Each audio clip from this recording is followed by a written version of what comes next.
सतगुरुदेव की जय। बंदी छोर कबीर साहब की जय। बंदी छोर गरीबदास जी महाराज की जय। स्वामी राम देवानंद जी महाराज की जय। बंदी छोर सतगुरु रामपाल जी भगवान की जय हो। आजकल एक मूर्ख संत नितिन दास है,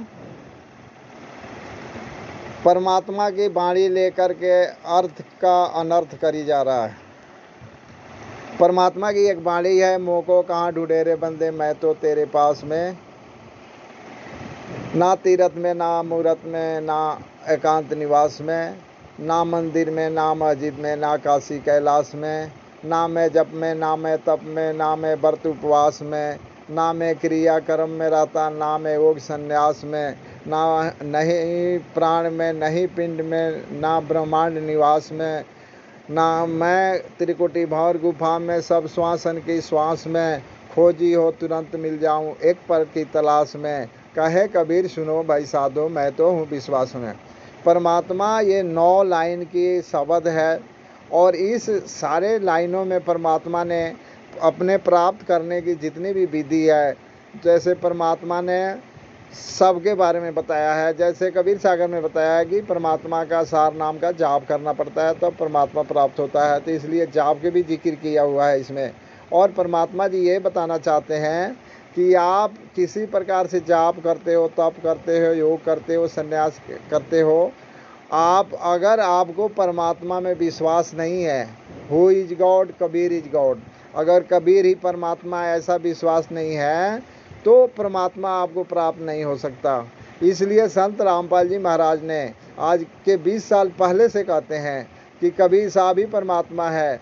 who is God, Kabir is God, परमात्मा कबीर साहब हैं। ऐसे मान करके, ऐसे मन में निश्चय करके अगर परमात्मा की भक्ति करोगे, तब कबीर साहब सत्य पुरुष रूप में मिलेंगे, अथवा परमात्मा किससे लाभ जो होने वाला है वो नहीं होगा। और ये मूर्खानंद नितिन दास केवल एक वाणी लेता है, ना मैं जप में, ना मैं तप में, अपने भक्तों के बीच में बैठ जाता है और भक्तों से कहलवाता है कि सबसे पावरफुल नाम कौन सा है, और बताइए गुरुजी इसकी भगत इसको बोलते हैं, और बताइए उस नाम को जपने से क्या लाभ होगा। ये तुरंत बोल लेता है, नहीं भाई जपना नहीं है, जपना नहीं है, जपना नहीं है, नाम को जाप नहीं करना है, नाम की जाप नहीं करना है। परमात्मा कबीर साहब बोले हैं कि ना मैं जप में, ना मैं तप में, ना मैं जप में, ना मैं तप में। अरे परमात्मा जी इतने नहीं बोला है, बहुत बाणियाँ बोली हैं, 9 लाइन की बाणी है, इसको समझो। और ये सारे बाणियों को, सारे शब्द का एक ही मकसद है कि किसी प्रकार से आप परमात्मा की भक्ति करते हो, अगर परमात्मा में विश्वास नहीं है तो वो आपको भक्ति से कोई फ़ायदा नहीं है। इसलिए सबसे पहले आपको निश्चित करना पड़ेगा कि परमात्मा कौन है, और परमात्मा कबीर साहब हैं, और इस प्रकार मान के आप भक्ति करते हो तब आपको लाभ होगा। तो ये वाणी इसलिए कही गई है। लेकिन मूर्ख संत जो बोलता है विवेक जगाओ, विवेक जगाओ, विवेक जगाओ, क्या भक्तों का विवेक जगाएगा, स्वयं अपने इसका विवेक सोया हुआ है, अब विवेक से काम नहीं लेता है। हंसी इस बात की आती है कि जैसे शराबी आदमी है या कोई नास्तिक आदमी है, अपना अहित भूल करके किसी का भी अहित कर सकता है, ना उसको अपने हित का ख्याल होता है, ना किसी का अहित का ख्याल होता है। इसी प्रकार से नास्तिक संत जो परमात्मा को मानता नहीं है और ये कहता है आत्मा ही परमात्मा है, ये अपना अहित तो करता ही है, ये दूसरे का भी अहित करता है, और दूसरे के अहित करके ये खुश होता है, लेकिन उसमें इसका भी अहित होता है।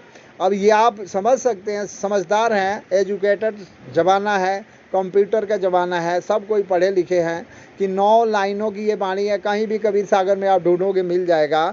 इस वाणी को अगर आप पढ़ोगे तो इसका अर्थ निकाल लेना, इसका अर्थ क्या लगता है, लेकिन ये अर्थ का अनर्थ करता है और इसी पर हंसता है और अपने भक्तों के साथ जश्न मनाता है कि नहीं नहीं नहीं, ना मैं जप में, ना मैं तप में, ना मैं जप में, ना मैं तप में।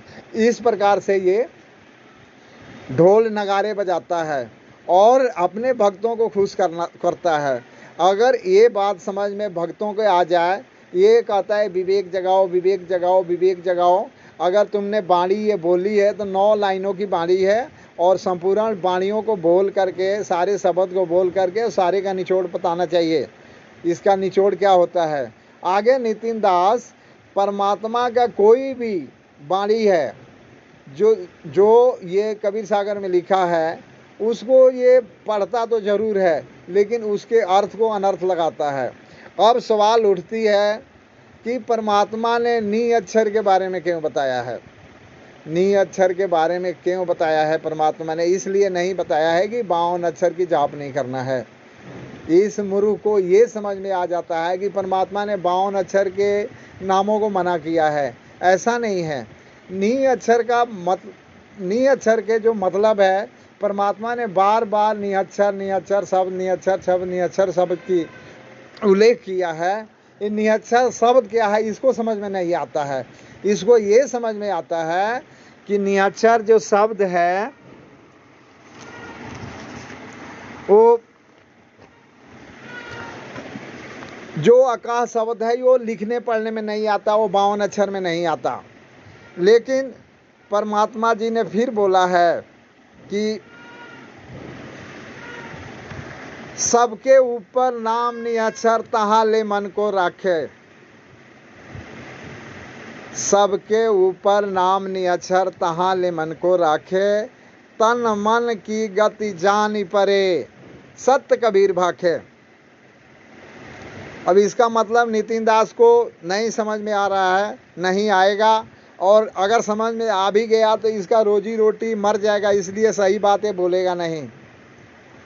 परमात्मा जी कहते हैं कि सप्त कोटि मंत्र है चित भरमावन काज, नी अक्षर सार मंत्र है। ये बोलता है मंत्र का जाप नहीं करना, मंत्र का जाप नहीं करना, मंत्र का जाप नहीं करना, लेकिन यहाँ लिखा है सप्त कोटि मंत्र है चित भरमावन काज, नी अक्षर सार मंत्र है सकल मंत्र को राज। आगे लिखा है महाचेतन निहत्तर खंड ब्रह्मांड के पार, धर्मदास तू सुमिर के उतरो भवजल पार। तो ये वाणी अगर इसको बताया जाता है तो ये कहता है कि नहीं नहीं, ये 52 अक्षर में 52 अक्षर में है, 52 अक्षर में है। और इसको निहत्तर क्यों कहा जाता है?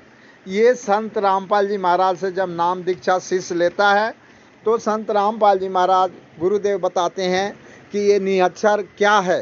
ये तो है अक्षर में, लेकिन निहत्तर क्यों कहा जाता है, वो उसके लिए संत रामपाल जी महाराज से नाम लेना पड़ेगा, संत रामपाल महाराज से पूछना पड़ेगा निहत्तर क्यों कहा जाता है। अब देखिए, ये कहता है कि वो अकाह नाम जो है विदेह नाम है, जो वो लिखने पढ़ने में नहीं आता, लेकिन परमात्मा जी की वाणी है। परमात्मा ने भवसागर बोध में कहा है कि है अनाम अक्षर के माही, नी अक्षर कोई जानत नहीं। सुनिए, ये बोलता है कि अकाह नाम है, वो 52 अक्षर में नहीं है, लेकिन परमात्मा जी कहते हैं कि वो 52 अक्षर में है। इसका प्रमाण है भवतारण बोध में लिखा हुआ है अनाम अक्षर के माही, नी अक्षर कोई जानत नाही, धर्मदास तहाँ बास हमारा, काल न पावे पारा। ये वाणी है बोध सागर ज्ञान बोध 4 में। तो अब इससे आप पता लगाइए कि परमात्मा ने कहते हैं, परमात्मा कहते हैं है अनाम अक्षर के माही, नी अक्षर कोई जानत नहीं। अब ये इस पगले को, इस मूर्ख को, इस चतुर काल के दूत को पता नहीं है कि इस वाणी के मकसद क्या है अनाम अक्षर के माही क्यों लिखा है। अगर ये 52 अक्षर में नहीं होता तो ये लिखा ही नहीं जाता। परमात्मा जी कहते हैं है अनाम अक्षर के माही, नी अक्षर कोई जानत नहीं। नी अक्षर तो सतगुरु बताएगा कि वो नी अक्षर क्यों है। सारा इसके सत्संग इसी पर टीके रहते हैं कि वो निहत्तर है, अकाह नाम है, वो लिखने पढ़ने में नहीं आता, 52 अक्षरी छोड़वा रहा है। अब कहता है कि सोई गुरु पूरा कहावे, 2 अक्षर का भेद बतावे, एक छोड़ावे एक लखावे, तब प्राणी घर को जावे। और इसने उसमें जोड़ क्या रखा है कि 52 अक्षरी छोड़वा दे और आदि नाम लिखा दे। ऐसा नहीं है यहाँ। अगर ऐसा होता तो यहाँ ये क्यों लिखा होता कि है अनाम अक्षर के माही। अनाम उसी को कहते हैं, निहत्तर को कहते हैं। है अनाम निहच्छर, है अनाम अक्षर के माही, नी अक्षर कोई जानत नाही। धर्मदास तहाँ बास हमारा, काल अकाल न पावे पारा। अब बताइए इस वाणी को समझिए और इसका अर्थ निकालिए। इस मूर्ख के समझ में नहीं आएगा। ये निहच्छर इसलिए है कि निहच्छर को परमात्मा ने निहच्छर पर इसलिए जोड़ दिया है कि ये निहच्छर के बारे में सदगुरु बताएगा। नितिन दास जैसे पखंडियों के बस की बात नहीं है कि निहच्छर क्या है। निहच्छर को इसको जानता ही है, निहच्छर के बारे में इसको कुछ पता ही नहीं है। इसने तो वो निहच्छर समझ लिया है कि निहच्छर जो ध्यान लगाएंगे तो वहाँ प्रकाश दिखेंगे। वो परम तत्व है, वो आत्मा है, वो आत्मदेव है, वो परमात्मा देव, ऐसा कुछ नहीं है। परमात्मा ने बताया है कि परमात्मा के ध्यान ऐसे नहीं किया जाता है। परमात्मा के ध्यान कैसे किया जाता है? परमात्मा ने बताया है, आँख न मूंदे कान न रूधे तनक कष्ट नहीं धारो। आँख न मूंदे कान न रूधे तनक कष्ट नहीं धारो। खुले नैन पहचानो मालिक, हंसी हंसी रूप निहारो। परमात्मा ने कहा कि परमात्मा, उस परमात्मा को खुले नैन से आप देख सकते हो। ये नहीं कि अब ध्यान लगाओगे, और ध्यान भी लगाना है तो कैसे लगाना है वो संत रामपाल जी महाराज बताते हैं। ना कि आंख मूंद लो, 11वें द्वार में ध्यान लगा दो, 10वें द्वार में ध्यान लगा दो और वहाँ देखो। लौ लगाओ, क्या लौ लगाओगे? तुम ध्यान अंदर लगाते हो, वो काल का जाल है सारा। काल अपना प्रकाश दिखाएगा। सृष्टि के आदि में जब ब्रह्मा विष्णु महेश अपने पिता को खोजने गए, काल निरंजन मिला नहीं तो विष्णु खोजने चले गए थे। ब्रह्मा जी ने झूठ बोल दिया कि हाँ परमात्मा के दर्शन हो गया, लेकिन विष्णु ईमानदार थे, विष्णु झूठ नहीं बोल सकते थे और वो कसम खा के विष्णु गए थे कि जब तक पिता का दर्शन नहीं होगा तब तक मैं वापस नहीं आऊँगा। फिर काल निरंजन ने दुर्गा को संकेत किया कि ऐसा है कि वो ईमानदार लड़का है, बच्चा है, वो वापस नहीं आएगा जब तक मेरा दर्शन नहीं होगा। तो उसको तू कह दे कि तू आजा बेटा, तेरे पिता का दर्शन में तेरे अंदर घट में करवा दूंगी। और वो फिर वहाँ से विष्णु आया लौट करके और पिता का दर्शन, उसने ज्योति निरंजन का दर्शन घट में करवाया, जो प्रकाश पुंज रूप दिखाया।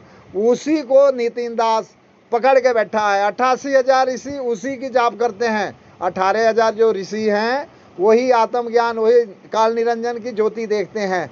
और उसमें के ये भी है, राधा स्वामी से निकला है, राधा स्वामी वाले वही ज्योति के दर्शन करते हैं और मदन पंथी वही ज्योति के दर्शन करते हैं। अब इसने उस चीज को बदल करके एक अलग से सिस्टम बना दिया कि मेरे पास सार नाम है, मैं सार नाम देता हूँ। वो सार नाम तुम्हारा आत्मा है। सार नाम आत्मा नहीं हो सकता भाई, सार नाम आत्मा नहीं हो सकता। आत्मा कुछ और चीज है, सार नाम कुछ और चीज है। सार नाम से परमात्मा मिलता है, सतपुरुष मिलता है, आत्मा नहीं मिलती है। हाँ, सार नाम से परमात्मा मिलता है तो आत्मा का कल्याण हो जाता है। तुम आत्मा को ही बोलते हो कि ये आत्मज्ञान को ही बोलते हो सार नाम। अरे मूर्ख, अपने तो काल के जाल में फंसे हो, अपने चेलों को भी फंसा रहे हो और तुम लोग सब काल के जाल में, काल तुमको फांस के ले जाएगा। इसलिए अभी से सुधर जाओ।